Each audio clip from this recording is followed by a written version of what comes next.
poke plump fingers into the rich black loam. He would smile a gummy, though slightly weary smile and stretch his wide arms. She, too, would open her tired arms wide, wide.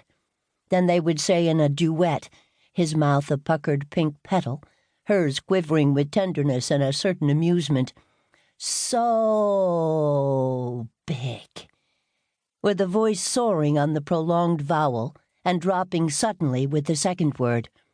Part of the game. The child became so habituated to this question that sometimes, if Selina happened to glance round at him suddenly in the midst of her task, he would take his cue without the familiar question being put and would squeal his "so big" rather absently in dutiful solo. Then he would throw back his head and laugh a triumphant laugh, his open mouth a choral orifice.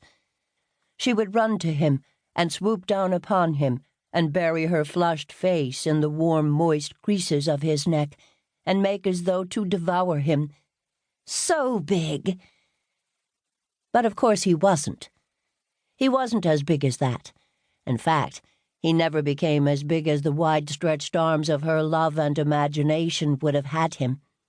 You would have thought she should have been satisfied when in later years he was the Dirk Peake whose name you saw engraved at the top of heavy cream linen paper, so rich and thick and stiff as to have the effect of being starched and ironed by some costly American business process, whose clothes were made by Peter Peel, the English tailor, whose roadster ran on a French chassis, whose cabinet held mellow Italian vermouth and Spanish sherry, whose wants were served by a Japanese houseman, whose life, in short, was that of the successful citizen of the Republic. But she wasn't. Not only was she dissatisfied, she was at once remorseful and indignant, as though she, Selina Peake, the vegetable peddler, had been partly to blame for this success of his, and partly cheated by it. When Selina Peake had been Selina Peake, she had lived in Chicago with her father. They had lived in many other cities as well, in Denver during the rampant 80s, in New York when Selina was 12, in Milwaukee briefly. There was even a San Francisco interlude which was always a little sketchy in Selina's mind, and which had ended in a departure so hurried as to bewilder even Selina, who had learned to accept sudden comings and abrupt goings without question. Business, her father always said. Little deal. She never knew until the day of his death how literally the word deal was applicable to his business transactions.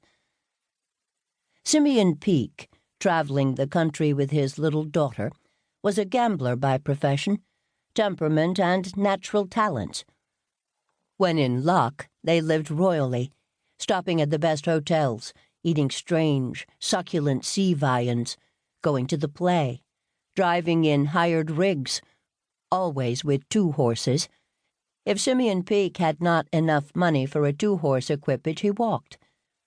When fortune hid her face, they lived in boarding houses, ate boarding-house meals, wore the clothes bought when fortune's breath was balmy. During all this time, Selina attended schools, good, bad, private, public, with surprising regularity, considering her nomadic existence. Deep-bosomed matrons, seeing this dark-eyed, serious child seated alone in a hotel lobby or boarding-house parlor, would bend over her in solicitous questioning. "Where is your mamma, little girl?" "She is dead," Selina would reply politely and composedly. "Oh, my poor little dear." Then with a warm rush, "Don't you want to come and play with my little girl? She loves little girls to play with." The of the interrogation held hummingly, tenderly. "No, thank you very much. I'm waiting for my father. He would be disappointed not to find me here."